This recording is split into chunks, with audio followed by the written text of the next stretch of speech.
Data is the new oil, they say. Definitely. I think we all have heard that. Not Yeah. monetized. Sometimes but yeah, it's a new oil.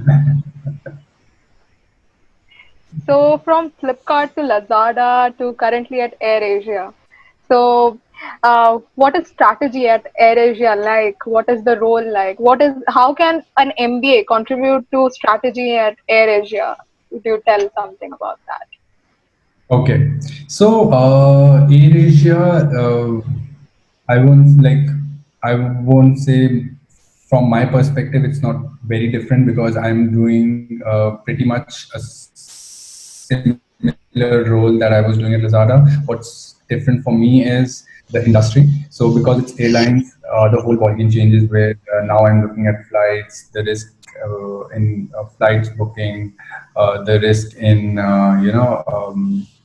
deals and yeah, then so AirAsia also as a company has a lot of verticals. So they have their own agents, they have their own flights, they have tie-ups to you can book hotels, you can get deals on the platform. So they have their own different line of businesses, and we all look at certain line of businesses within AirAsia. They have their own chat platform. So it completely changes in that sense where I get to look at risk, but in a different vertical. So in terms of work, I think across industry, if you want to do risk detection, it's the way of detecting risk is quite similar. Like you will detect risk using some machine learning model, some rules, some basic SOPs. You'll have some monitoring teams that would monitor transactions. So the way of looking at risk is same. It's just when the industry changes, you start incorporating different kind of signals, different kind of action points, different kind of like decisions that you want to take on the customer. So if I talk about uh, the kind of work, it's only different in terms of the industry that right now I'm working at. Yeah. So AirAsia was also the fastest growing Asian airlines before the COVID impact happened. So what was it like for you? Yeah, so I think AirAsia, like if you know the story of AirAsia when it started in 2001, that was a time where what the airlines were a lot impacted because of the 9/11 attacks that happened, but it was built with a huge debt. I think so. Tony Fernandez, the CEO of AirAsia, bought AirAsia for like it was less than $1, I think, and within 2 years he turned the whole company profitable, and from there AirAsia has come a long way. So in terms of business acumen, I think the leadership is quite good, and even within this time, I really believe the company would come out very strong. Although airlines is hit very hard, and getting back to normal would be it won't come back to normal very soon. But I really believe that the when your leadership is good, when you believe in the leadership, it's gonna stand the test of times. Yeah, yeah. True. And talking about COVID, India is like badly hit, as we were discussing. Lockdown, all there, and government trying to do unlock in phases, but still, work conditions are not very good. And talking about your switch, like you switched from India to Singapore. So so I understand that there was a company switch and a vertical switch, etc. But what exactly pushed you to go from India to Singapore? What was that thought process? How are the working different in these two geographies, so Singapore and India? Uh, Yeah, I mean, in terms of work culture, it's definitely different. But like, if I first talk about what drove me, as I talked before, like when I was promoted within Flipkart, I wanted to uh, sit back and think what I want to do next in my career. How do I want to grow? How do I want to take the next step? So I had a few thoughts in my mind. Do I want to do my MBA? Do I want to do my masters, or do I want to go for a different profile, a different role where I learn more? Because if I would have stayed within the card, I think I would have grown within the same vertical, but I don't know if I would have learned something new being there. So that is when I started venturing out, looking into different options. I started preparing for my GMAT. I also gave my GRE at that time to see if I can pursue a master's in the kind of industry or in the kind of role I want to be in. And I also applied for a few roles which I thought would be interesting for me and would give me an opportunity to learn a lot. And Lazada was one of those.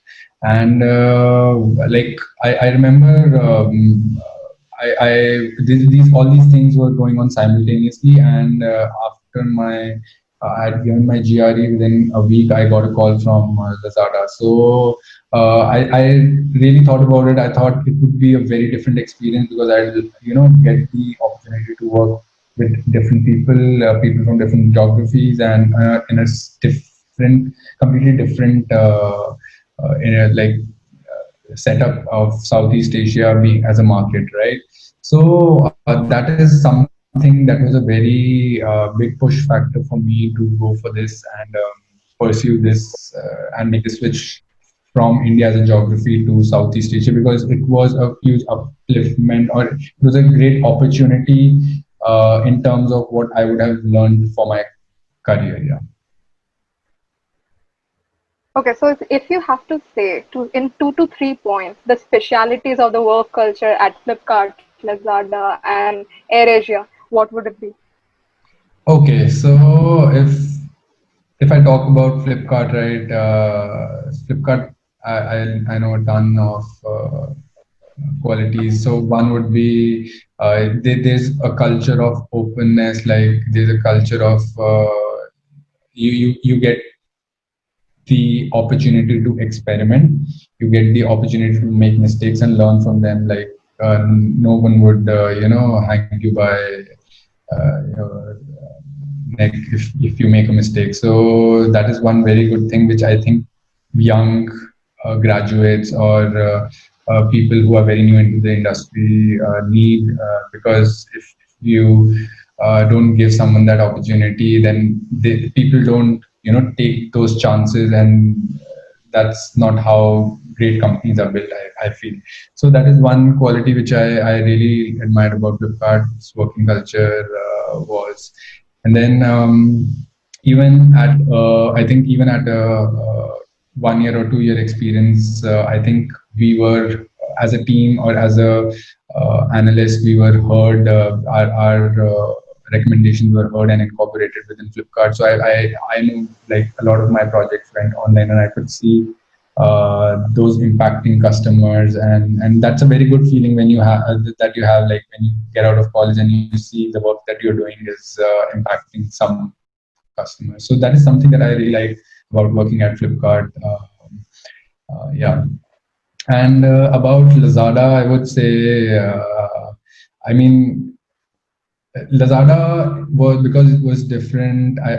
But the best part for me, I think, would be working with people from different geographies. That taught me a lot. I think that's something that is overlooked, but that is very important. Like it gives you a lot of insights of how different countries, different markets work. And when we had an opportunity to work with 6 different countries, people from six. So I traveled extensively for that. I think that was a very good thing that helped me grow in my career.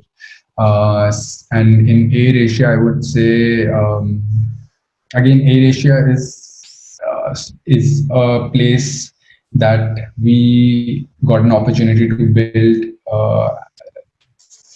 as a team. Like my team in AirAsia is very new, and I know almost everyone who I'm working with right now. So the culture of openness, the culture of making mistake, like not making mistakes, but the culture of making talking to everyone and making those decisions together is something I really enjoy at AirAsia. Plus, my manager, he's been with me for a very long time, and his support and all. I think these are the things, like working in a team like this is something I really enjoy at AirAsia. Yeah.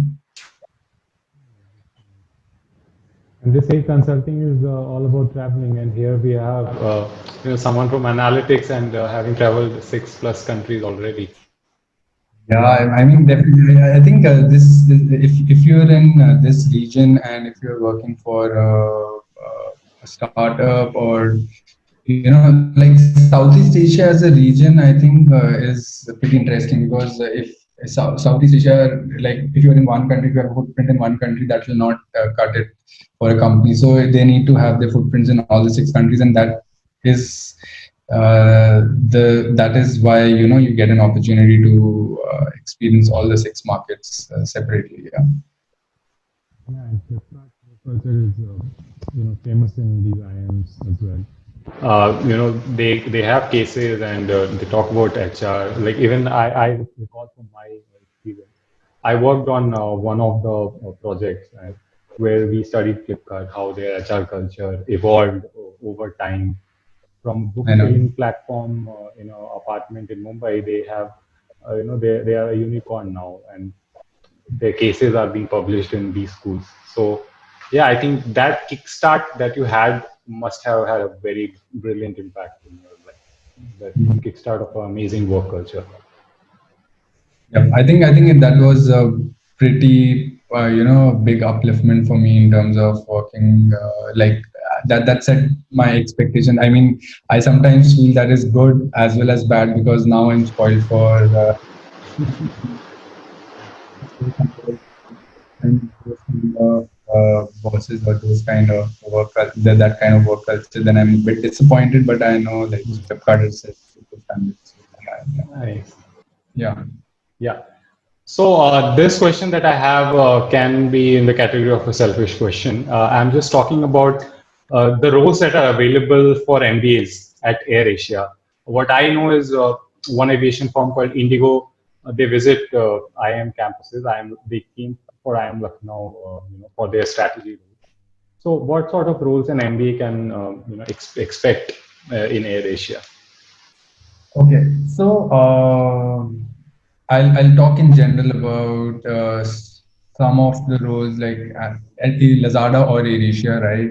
I have not seen a lot of roles specific to India. Like for example, in India, that's one difference that I've seen here from India. Like in India, you'll see certain profiles that are only open to MBA grads, right? For example, product marketing, these kind of roles are only like MBA, unless you're moving from within a company. If you are an external hire, an MBA is quite helpful, and it's only open for MBAs. But here, I don't see that being a hard and fast requirement. Here, you'll see people with undergrad degrees, people worked in different industries, but having a having a long enough for example, in Lazada, I had a manager. He was like heading the seller risk, and he had been in, like he was a police officer, but he was kind of how would I say? Yeah, he was a brand inspector in one of the companies for 15 to 20 years. So like experience matters a lot, but I won't say it's a hard and fast rule that you need to have an MBA degree. But definitely, like in companies like Facebook and Google and Apple, if you see product roles and those kind of roles are still, they do prefer MBAs. Sometimes consulting, definitely they prefer MBAs. But if I talk to you specifically about like tech companies, like startups like Lazada or AirAsia, there are not specific roles that are there for MBA grads. Yeah. Okay. All right. So thank you, Akshay, for spending your time with us. I'm sure it was a very enriching session. And it's one of the most sought after business function in MBAs as well as UG colleges, analytics and strategy. People are aspiring for that, and there are dream companies where people like they prepare their entire 1 or 2 year to get into such forms. So your journey will definitely help us in that. Any parting message that you have for these people, who are aspiring for a career in either e-commerce or strategy or analytics, who are, let's say, MBA grads, UG freshers, corporate freshers. Okay. First of all, thanks Aditya and thanks Sushmita a lot for having me. And I think you're doing a great job here. I think I'm definitely sure it's helping a lot of people. I mean, I was going through your channel and went through a few videos. Even I learned a thing or two from those. So I think it's going to help a lot of people, not just undergrads or freshers. I think even experienced people are gonna find this really helpful. So keep up and. Yeah, I'll be tuned to your channel for watching this. As of my parting advice, I think for undergrads or for freshers, I mean, it has evolved a lot from like 5 to 10 years back. Like technology is moving on at a very fast pace, so it's always better to have some knowledge that will give you an edge over. It's a very competitive world, so having something over the other person is a very good advantage. For example, if I have some extra knowledge in data, if I know some language, for example SQL, and someone does not, then I have an edge. And that's what people are looking for in time, but the competition is very hard. So always try and see whatever you want to do, how you can gather some extra skills or extra knowledge about those fields, be it analytics, be it strategy. For analytics and strategy specifically, I would say, yeah, data and these kind of tools would be very helpful because they help you, show that you are very inclined in those particular profiles. For MBA grads and experienced people, I think MBA grads do learn that quality of stakeholder management and interacting and working their asses off in the college. I'm sure MBA does teach you that. Uh, and within technical skills for MBA people, again the same thing, like those four skills that I talked about: data, problem solving, decision making. These are the things, project management. These are the things that will definitely take you a long way and give you an edge over others who are competing with you. Yeah, yeah. Thanks a lot, Akshay. It was great having you here. It was very enriching and very insightful. Insightful conversation and I'm sure that it is going to help a lot of people who are going to watch this. Thank you. No worries. Thank you guys. Thanks a lot. And yeah, let's be in touch. And and my message for the viewers, guys, if you like the video, found it useful, do give it a thumbs up. Share your feedback in the comment section, and subscribe to our channel as we'll be sharing more content. There are a lot of other business functions like marketing, operations, which are lined up. And do share it in your network. And yeah, let's all have a happy learning.